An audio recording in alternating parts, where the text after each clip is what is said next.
Ahoj, ja som Gabriel Trojčák, hlavný inštruktor Tactical Combat Academy. Teraz si ukážeme nastavenie vesty a uloženie materiálu na samotnej veste.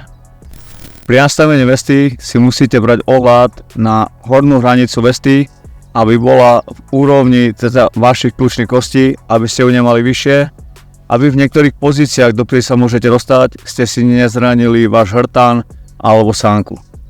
Potom pozor na spodnú hranicu. Spodná hranica, aby nebola nižšia ako je váš pás, aby ste sa vedeli dostať do iných neštandardných pozícií. Vestu využívame na nosenie materiálu, v našom prípade na zásobníky a na muníciu do primárnej zbrane. Je to na vás, aké sumky si vyberiete, či to budú sumky prekrývacie vaše zásobníky, alebo to budú sumky, ktoré sú na zaisťovanie zásobníkov gumičiek. Na čo dbajte dôraz na výber sumiek je, či sú to prekrývacie alebo na gumičky, aby boli hlboké, kedy v situáciách, kedy sa vám roztrhne gumička alebo zošuchne daného zásobníka, nestane sa veľmi ľahko, že vám ten zásobník pri behu alebo pri prekonávaní prekážky vypadne. Ďalším veľmi dôležitým prvkom je uloženie zásobníku v daných sumkách.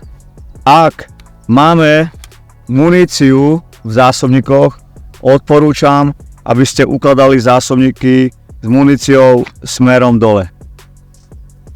Ak máte zásobníky bez munície, odporúčam, aby ste ukladali zásobníky podávačom hore. Prečo? Bez toho, aby som musel vyberať zásobníky zo sumiek, viem vizuálne zistiť, v ktorých zásobníkoch mám a v ktorých zásobníkoch nemám muníciu.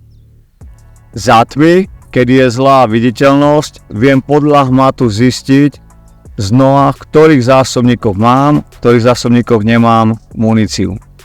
Takže naše odporúčanie je, ak je munícia v zásobníkoch, muníciou dole, ak sú zásobníky prázdne, podávačom hore. Ďalšie odporúčanie je na uloženie zásobníkov v daných sumkách. Je jedno, akú zbraň používam, snažíme sa vyberať zásobník zo sumiek rovnakou technikou. Je to jedno, či sú to zbrane typu AR, alebo zbrane typu Kalašnikov, alebo 58. Vyuhlovanie zásobníkov je k mojej ľavej ruke. Či vyberám zásobník takýto, alebo zásobník 58 vyberám ho stále rovnakým spôsobom. Nemusím rozmýšľať, akú zbraň mám v ruke, môžem sa sústrediť iba na daný problém.